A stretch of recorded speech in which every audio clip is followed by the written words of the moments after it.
পাশের মার্কেটে মোট 5টা দোকান, এই পাশে আরও 2টা দোকান মিলে মোট 10-10টা দোকান চুরি হয়েছে। গত কিছুদিন আগেও গোপালপুরে এরকম আরও 27টা দোকান চুরি হয়েছে।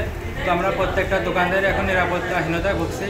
এখন প্রশাসনের কাছে আমাদের একটাই দাবি, যাতে আমরা এই সুষ্ঠু বিচার চাই। দোকান থেকে কোনো মালামাল নেই, এমনি শুধুমাত্র ক্যাশ নিয়ে গেছে। আমার বিকাশ এবং কসমেটিক্সের দোকান, এখান থেকে আমার আপনার আনুমানিক 70-75 হাজার টাকা নিয়ে গেছে। 6টার সময় আমরা দোকান বন্ধ করে চলে গেছি। আমরা বাসার থেকে আমরা ফোন পেলাম যে এরকম দোকান চুরি হয়ে গেছে। এসে দেখছি যে সব শাটার মাটার ব্যাখ্যা করা, এরকম ক্যাশ কাউন্টার সব করা, দোকান বন্ধ, শাটার আবার পরে লাগানো আছে। প্রত্যেককেই সচেতন হতে হবে, প্রত্যেকে এই মানে সমাজ বিরোধী ব্যবসা ধ্বংসকারীদের বিরুদ্ধে আমাদের সচেতন হতে হবে, প্রতিরোধ ব্যবস্থা করে দিতে হবে।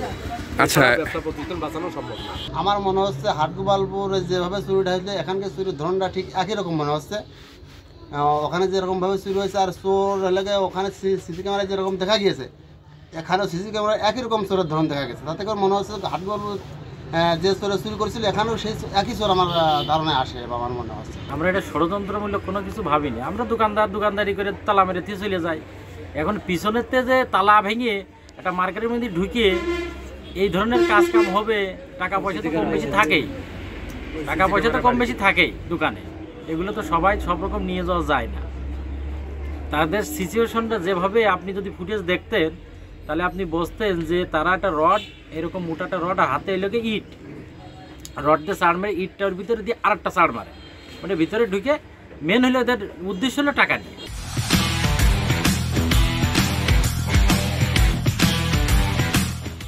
আমাদের এই এলাকায় যে চোরগুলো চুরি করছে, এরা মোটামোটা পোলাপন জাতীয় চোর। এরা মাদকের সাথে জড়িত, এরা নেশার সাথে জড়িত। এদের মাধ্যম দিয়ে এই চুরিগুলো সংগঠিত হচ্ছে। এখানে যারা ব্যবসা বাণিজ্য করি, তারা সমস্ত দোকানদার প্লাস হচ্ছে আশেপাশের যে লোকগুলো আছে, গ্রামের লোক, সাধারণ লোক, তাদের নিয়ে বসে আমাদের তারা যদি নিরাপত্তা, তাদের কাছেও আমাদের চাইতে হবে। পুলিশের কাছে প্রত্যাশা হলো এইটাই যে প্রশাসনিক একটা ব্যাপার সেবার আছে, ওনারা যদি তদারকি করেন তাহলে অবশ্যই এর থেকে আমরা কিছুটা পাবো। আলমারি ভেঙে তছনছ করে আমার আলমারিতে যা যা ছিল, স্বর্ণলঙ্কার ছিল প্রায় 5-6 ভরি, আনুমানিক টাকা ছিল 1,05,000-7,000 টাকা, আর যাবতীয় যা কিছু ছিল সব বের করে নিয়ে চলে গেছে এবং আলমারি ভেঙে তছনছ করে রেখে গেছে। এবং প্রত্যেকটা ঘরে ওরা দেখেছে কোথায় কি আছে, চেক করে যেগুলো পাস, সেই টাকা পয়সা সোনাদানা যা ছিল সব কিছু নিয়ে চলে গেছে। বিভ্রান্তিকর পরিস্থিতির মধ্যে ফেলে দেওয়ার জন্যই আজকে এই পরিস্থিতি সৃষ্টি হয়েছে বলে আমরা মনে করি।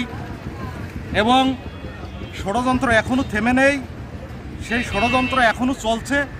সেই ষড়যন্ত্রের কারণেই আজকে 26-27টি দোকান এটা লুট করা হয়েছে বলা যায়। এটা চুরি বলবো না, পরিকল্পিত চুরি। যেহেতু 5 তারিখের পরে, 5ই আগস্টের পরে এই কমিটি, হাটগোপালপুর বৃহত্তর একটা বাজার, এখানে কমিটি গঠন করা হয়েছে। সেই কমিটিকে কোনোভাবে বিভ্রান্তিকর পরিস্থিতির মধ্যে ফেলে দেওয়ার জন্যই আজকে এই পরিস্থিতি সৃষ্টি হয়েছে বলে আমরা মনে করি।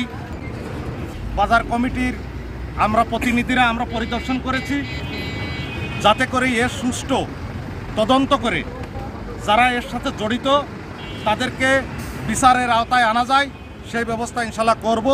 বিগত সরকারের যে ষড়যন্ত্রকারী সরকার ছিল, আওয়ামী লীগ সরকার ছিল, সেই আওয়ামী লীগ সরকারের আমলে বাজার কমিটি হয়েছিল।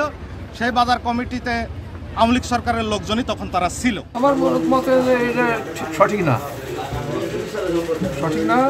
আমাদের কমিটি নিয়ে কোনো আসলে জোরকে আঁকড়ে ধরার কোনো বিষয় নেই। এখানে কেউ নেয়নি, তাই সেইভাবে হয়সাগরের মতো রয়ে গেছে। জড়তা তো আমার তো কোনো জড়তা আছে বলে তো মনে হয়নি। আমার কাছে তো কেউ বলেনি যে কমিটি তোমরা রিজার্ভ হয়ে গেছে, আমার কাছে বুঝিয়ে দাও, এরকম কোনো কেউ কিছু বলেনি। আমরা আশা করছি তো আশপাশের লোকজনই এই ধরনের পরিচয়ের সাথে সম্পৃক্ত আছে।